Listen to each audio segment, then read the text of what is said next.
oo nin la yiraahdo Cali Dheere iyo nin kale oo isna Steve la yiraahdo sidaan jeclahay xaafadda waxa weeye qayb Soomaali ah oo haweenay Soomaali ah oo gaala ah iyo gabdhaheeda oo gaala ah iyo rag kale oo Soomaali oo gaala ah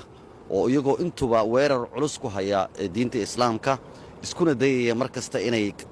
gaaleeyaan ama ay tashkiiliyaan dad Soomaali ah runtii waa arrin aad looga naxo xaafaddani waa 6 bildin sidaad arkaysaan waqtiga kulaylaha ayay aad u yimaadaan oo barxadda barafku hadda buuxiyay ayay carruurta waxay ugu keenaan baaskiilo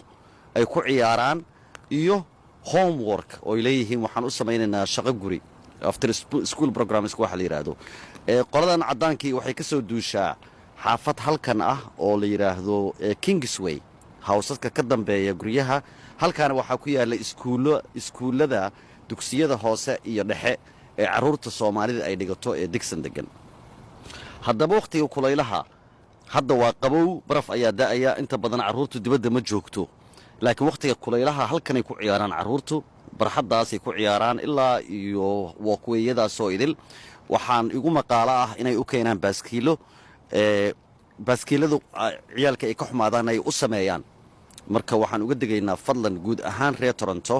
iyo gaar ahaan reer Dixon walaalayaal waxaan kaga digaynaa shabakadaas inaad iska ilaalisaan waa shabakad khatar ku ah diinta Islaamka qaarkood waa Soomaali waliba waa haween Soomaali ah oo gaala ah oo muddo gaala ahaa iyo carruurtooda sida aan maqaalaha ku